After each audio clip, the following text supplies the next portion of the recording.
Enter करेंगे और save कर देंगे। तो ये आपने नगद फर्नीचर खरीदा तो ये एंट्री हो जाएगी।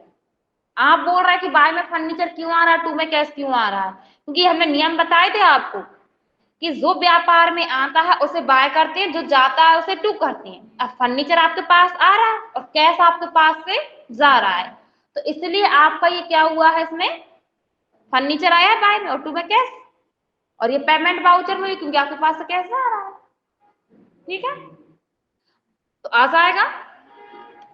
अब इसके बाद आप यहाँ पे क्या कर रहे हैं, आप इस पर क्या कर रहे हैं, जैसे उधार खरीद रहे हैं, उधार क्या, कंप्यूटर उधार खरीद रहे हैं अब आप, तो वाउचर एंट्री के लिए भी प्रेस करेंगे। किस वाउचर में एंट्री होगी, पक्का,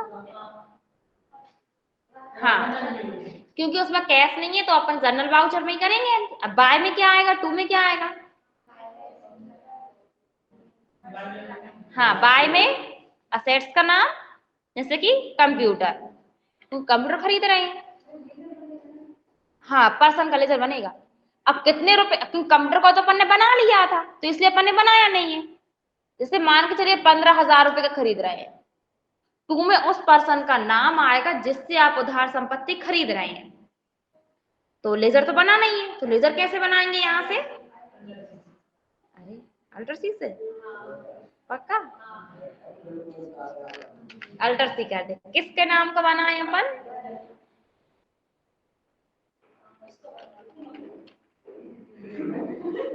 पूनम के नाम का बना है।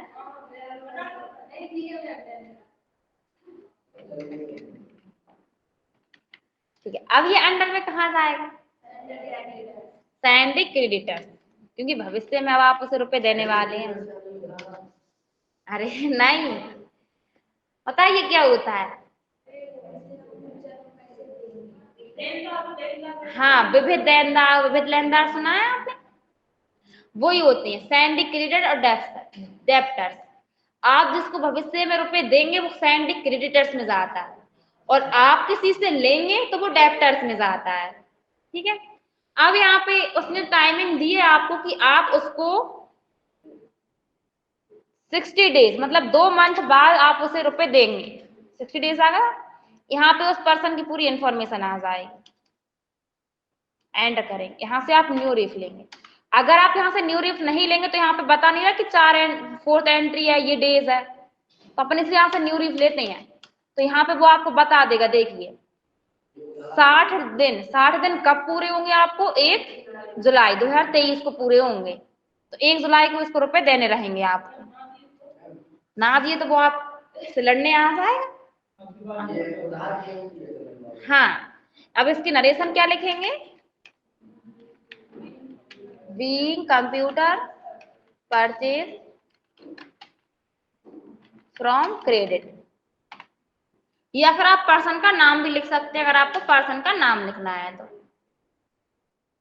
अरे परचेज की स्पेलिंग गलत है, आप लोग बोल भी नहीं रहे हैं,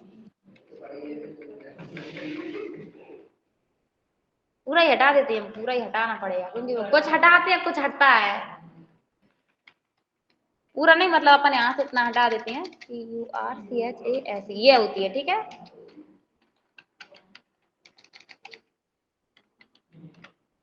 ये आ जाएगा, क्रेडिट शॉर्ट में लिख दिया हमने, एंड करके इसको सेव कर देंगे, तो आपको उधार संपत्ति खरीदना आ जाएगी।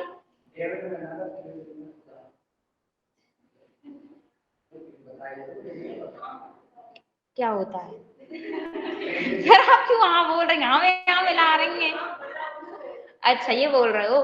देखिए क्रेडिट मतलब आप किसी को से उधार संपत्ति खरीदेंगे, आप जिसको भविष्य में रुपए देंगे, आपने उधार संपत्ति खरीदी है तो उसको भेजते हैं अंडर में सैंडी क्रेडिटर्स में।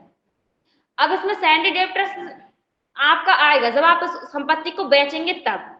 अब आप किसी को उधार संपत्ति बेच रहे हैं, जैसे ये कंप्यूटर ये पुराना हो गया, अब आप उसको बेच रहे हैं, किसी को भी बेच रहे हैं आप, उसने बोला कि हम आपको कुछ दिनों बाद दे जाएंगे, तो उधारी बेचना हुआ ही, तो उसको आप अंडर में डालेंगे डेप्टर्स में, क्योंकि वो अब आपको रुपए देगा भविष्य में।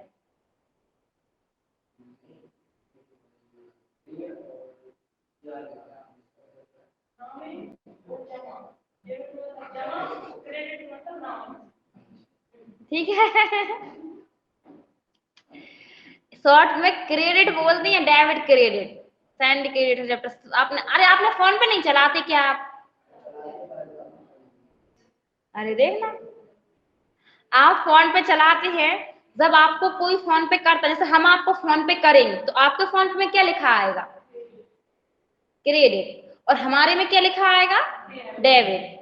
और आप हमें करेंगे तो आपके में क्या लिखा आएगा? डेबिट। और हमारे में क्या लिखा आएगा? क्रेडिट। ये होता है। एंड कर हो गई अपनी एंट्री। तो इस टाइप से अपन ने संपत्ति क्या कर ली, यहाँ पे खरीद ली है। ठीक है।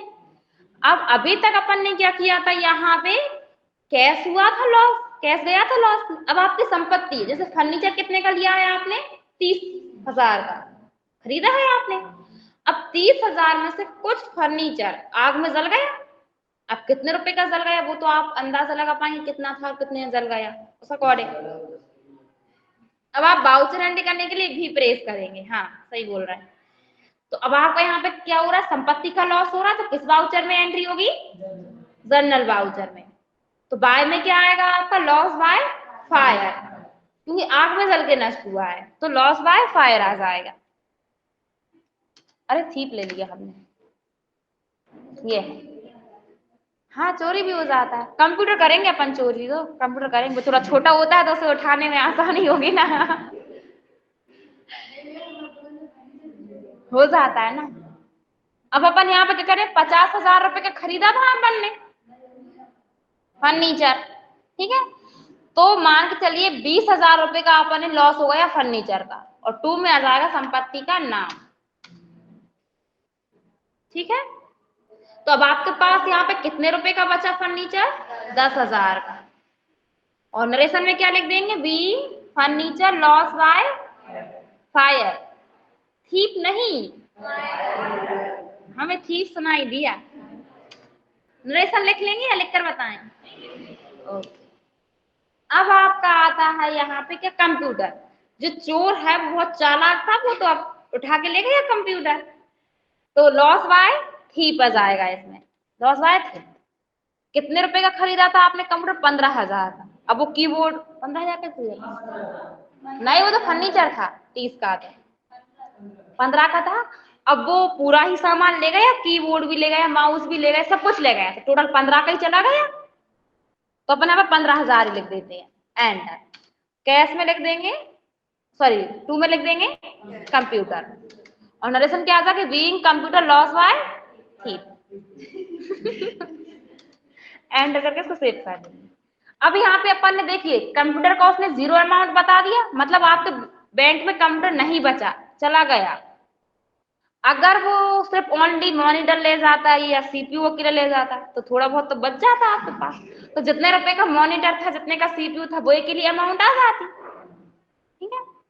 तो आ जाएगा आपको ये। अब ये अपन ने क्या किया है, लॉस की एंट्री की है, लॉस बाय फायर और लॉस बाय थीप, और संपत्ति खरीदना सीखा है, नगद और उधार। ठीक है। अब अपन डेप्ट लगाना सीखेंगे, मतलब मूल्यह्रास। ठीक है। नेक्स्ट क्लास में कुछ पूछना हो तो पूछ लीजिए, नहीं तो हम क्लोज कर दें।